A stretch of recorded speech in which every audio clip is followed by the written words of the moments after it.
Hello students, welcome to my channel Pankaj Das commerce. अगर आप लोग को मेरा वीडियो अच्छा लगे तो जरूर इसको लाइक कीजिए, सब्सक्राइब कीजिए और जितना हो सके आप इसको शेयर कीजिए।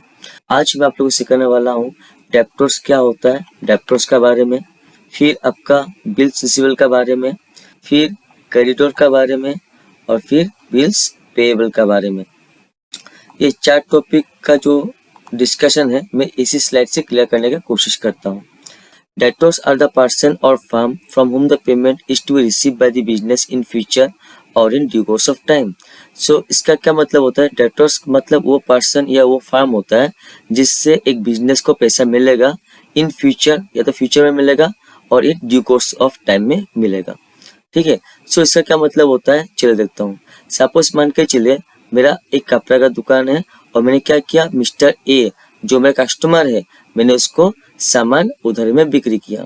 सो मिस्टर ए मेरे लिए क्या होगा, डेटर्स होगा। और एक चीज, डेटर्स का जो पैसा होता है वो फुल्ली सिक्योर्ड नहीं होता है। ठीक है, डेटर्स का पैसा कभी कभी हम लोग को नहीं भी मिल सकता है, इसलिए डेटर्स फुल्ली सिक्योर्ड नहीं माना गया है। क्लियर। नेक्स्ट जो पॉइंट है वो क्या है, बिल रिसीवेबल। सो बिल रिसीवेबल का मतलब क्या होता है चलिए देखता हूँ। When goods are sold on credit, a bill of exchange payable after some time may be drawn by the seller creditor on the purchaser debtor.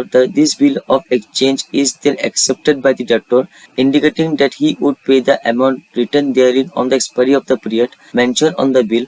After acceptance, the bill is returned to the creditor.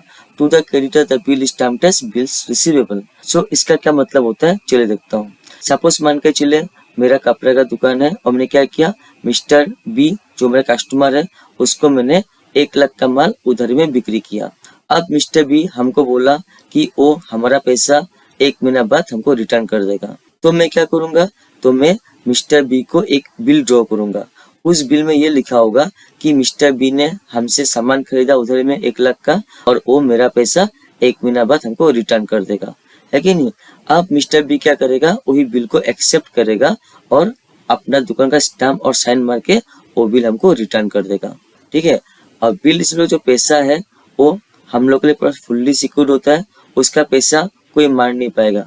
ठीक है, in case हमको अगर bill का पैसा discount कराना है तो हमको बैंक के पास जाना पड़ेगा वो बिल का पैसा डिस्काउंट कराने के लिए।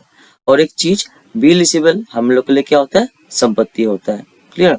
So next जो point है वो क्या है, creditor. The term creditors represent those person or firms from whom goods have been purchased or services received on credit and payment has not been made. So इसका क्या मतलब होता है, creditors मतलब वो person या वो firm होता है जिससे हम लोग कोई भी सामान खरीदता है या कोई भी सर्विस हम लोग लेता है लेकिन उसका पैसा हम लोग अभी नहीं दिया, उसका पैसा हम लोग को बाद में देना पड़ेगा। जैसे फॉर एग्जाम्पल मेरा कपड़ा का दुकान है और मैंने क्या किया, मिस्टर सी जो एक होलसेलर है उससे मैंने सामान उधारी में खरीदा।